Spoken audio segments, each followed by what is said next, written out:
माँ आप तब सुधरेंगी, मुझे ही बुला लिया होता बहू, मैं कुछ मदद कर देती। मुझे वैसे ही बहुत जल्दी उठने की आदत है। वो तो 2 दिन से सफ़र के कारण थकान हो रही थी, इसलिए उठने में थोड़ा देर हो गई। वैसे क्या क्या बनाया है नाश्ते में? मेज पर लगे कांस्टेबल के ढक्कनों को खोल खोल कर देखते हुए उमा जी ने अपनी बहू अनुराधा पर पक्षदार दिया।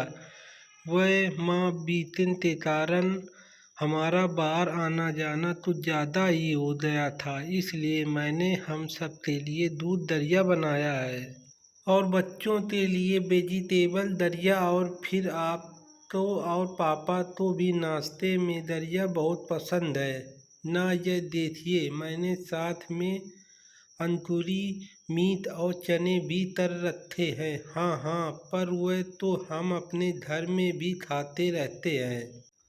मुझे लगा कुछ खास बनाया होगा, आखिर सिर्फ 4 दिन के लिए तो हम यहाँ आए हैं। माँ आप कैसी बात करती हैं, और आप कब से यहाँ मेहमान बन गई?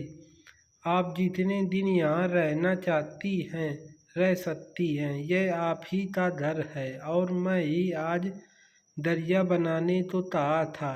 अब आप तो यह भी खाना हो, आप अनु को बता देना, वह सब कुछ बना देगी। ऑफिस के लिए तैयार अनुराग नाश्ते की टेबल पर बैठते हुए बोला। क्यों अनु से क्या कहूँ, मेरे तो अभी अच्छे खासे हाथ पैर चल रहे हैं। अब 4 दिन के लिए तुम और अनु आराम करो।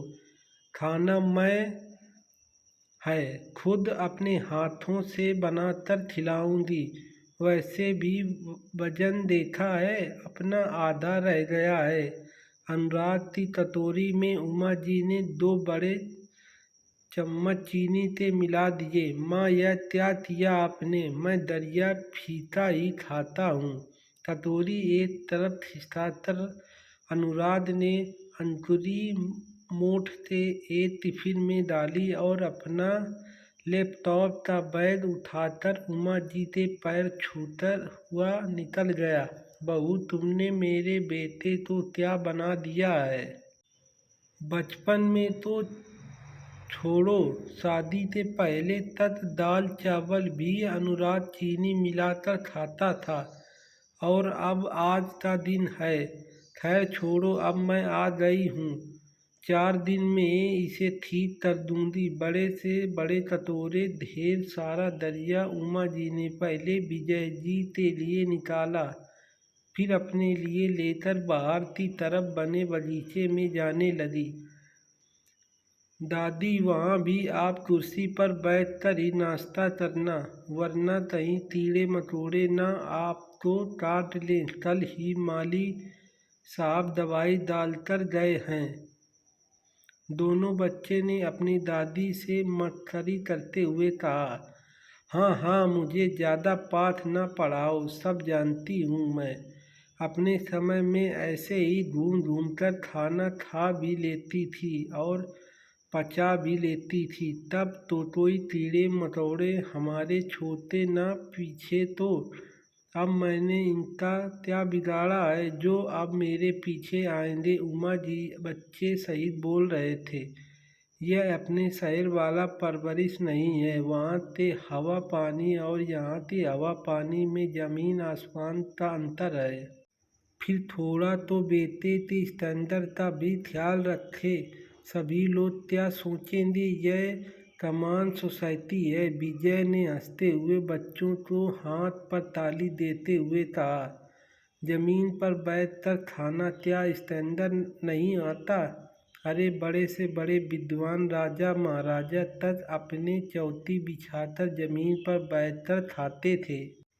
और क्या मैं और आप अपने घर पर ज़मीन पर नहीं खाते रहे?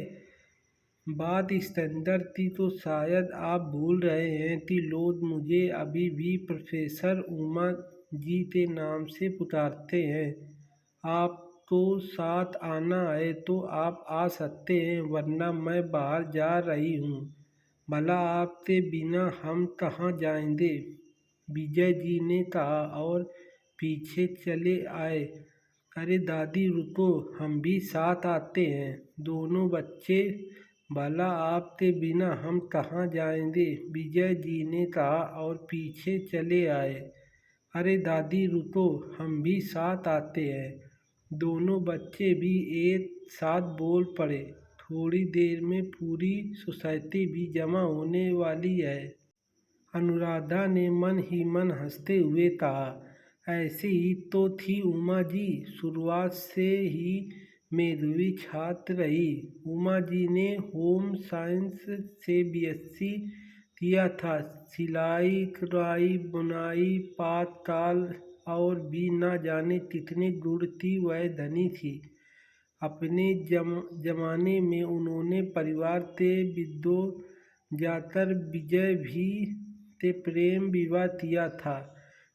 विचारों से शोधन और बेटा वह हमेशा शुरू से ही रही। वह जब भी अपने बेटे अनुराग के पास आती, 2 दिन में ही पूरी सोसाइटी में एक अलग रौनक छा जाती। कई डायरी पेन लेकर उसने खाने की नई नई रेसिपी नोट कराना, तो कोई ऊन सिलाई लेकर बच्चों के स्टार्ट का डिजाइन, नई उम्र की लड़कियां उनसे बेटा की भी विषय पर चर्चा कर लेती थी। तभी उसने बहुत खुश रहने सिवाय अनुराधा के आखिर ऐसी कौन सी बात थी जहाँ सभी उनके आने में खुश होते थे। वहीं अनुराधा उनके आने से ना खुश रहे, बाद में पढ़ेंगे। तो दोस्तों, आपको यह कहानी कैसी लगी कमेंट करके ज़रूर बताएं।